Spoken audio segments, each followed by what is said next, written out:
Optics. Welcome, MarkandSam After Work. Today I want to do just a bit of a update on where we're at in the channel, in upcoming things we've got going on in the shooting side of our YouTube channel. All sorts of other things going on, trying to keep people up on the political side of things and guns and the state of the world, that sort of stuff. But this one is just about what we're up to as the core of what the channel is. ELR shooting, Mark and Sam out there shooting different bits and pieces, testing things, reviewing things, that sort of stuff. We're coming into our ELR season. What that means is where the paddocks are coming to where harvest is going to have happened. We're just about started in that process. We've got to test one paddock, which is being cropped in canola. There are some paddocks in between, so we can't use it properly yet, but we got to test it, got to strip a little patch and go out and use the trusty old 300 Win Mag, shooting out there some 230 grain projectiles and just lob it into the dirt and see how it is. So I just showed, this is sort of a quick little look of what we normally have to do. And I suppose for those people who think it just sort of happens, well, no, there's always a certain amount of prep. There's always understanding your conditions, making sure the dirt's going to register the hit. So dust is going to show up in amongst the crop, all that type of thing. And you're going to see bits and pieces. So that's exactly what we did. Mowed a little bit of the paddock, used some garden shears and mowed a little bit of the paddock.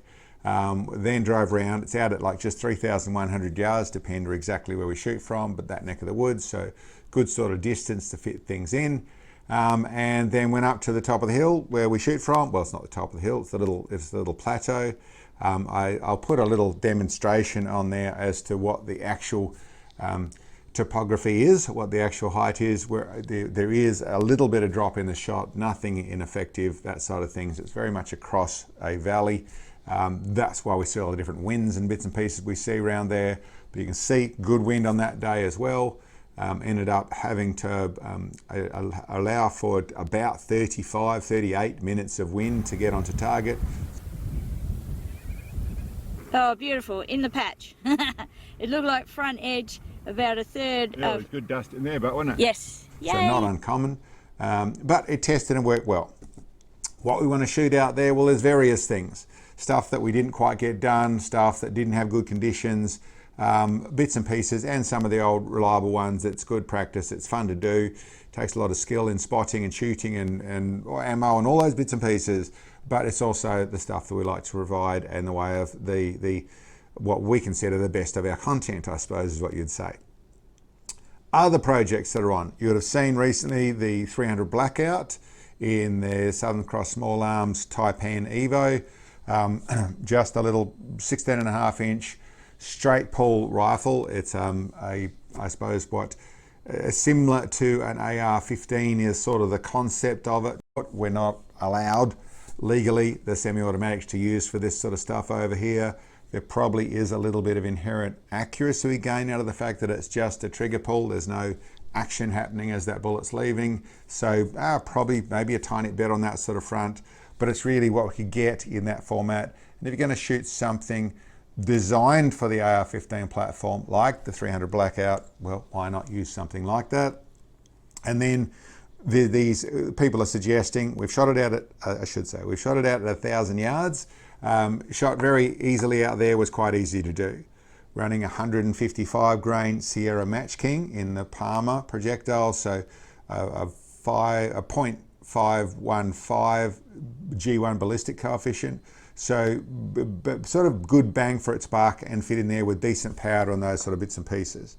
I was getting 1,700 feet per second out of that combination.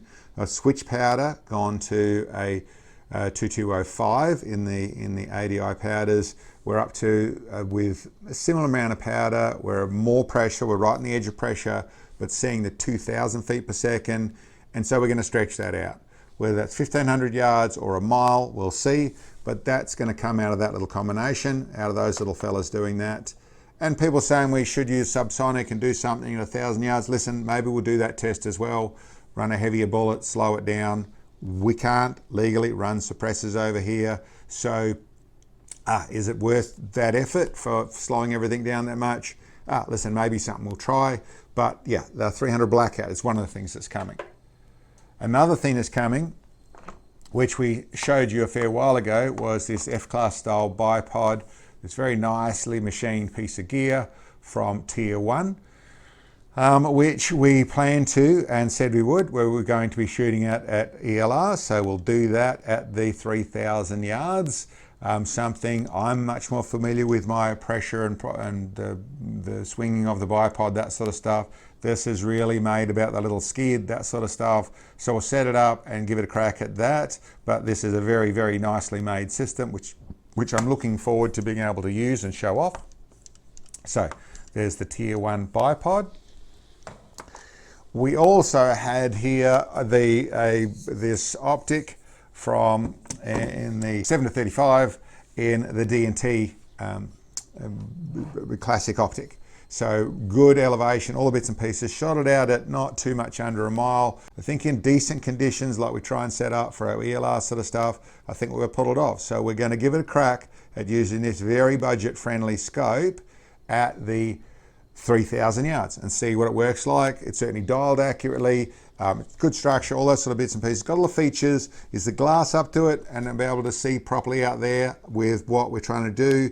Going to give it a crack. So that's another one that's on the horizon of what we're about to be doing this year. There's, like I said, several cartridges we're going to do. There's rifles. There's ones that we've been there before. I just do it because it's fun.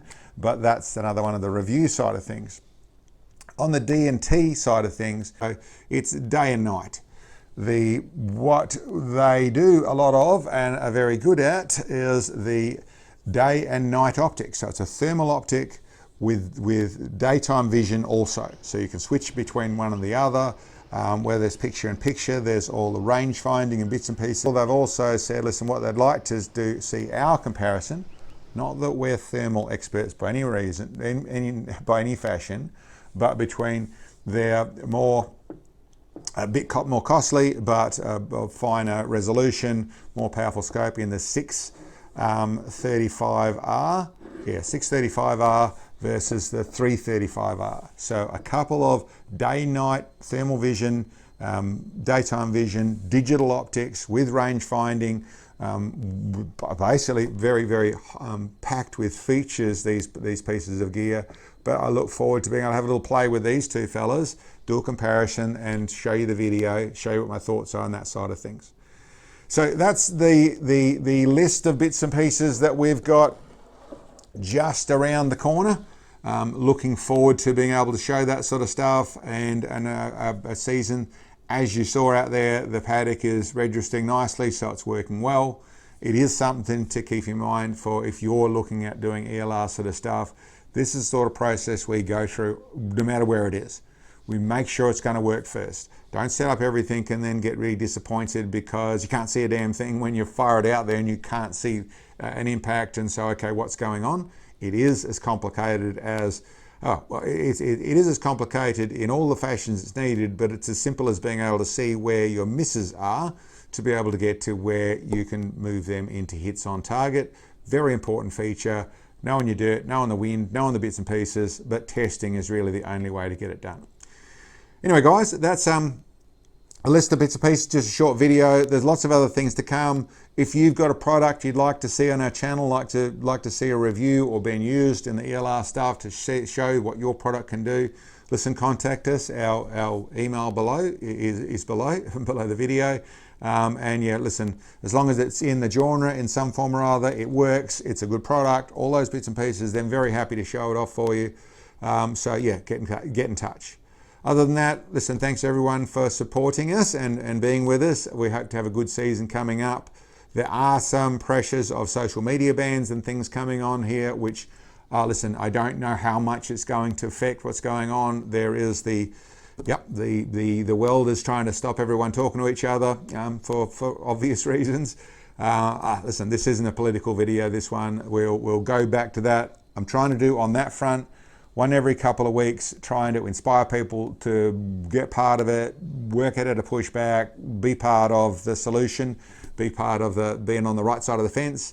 But like I said, this isn't a political video. This one is just letting you know what we're up to, and we've got lots of good stuff coming. So stay tuned. Other than that, thank you very much for checking in. Hope you like the video, and we'll catch you next time.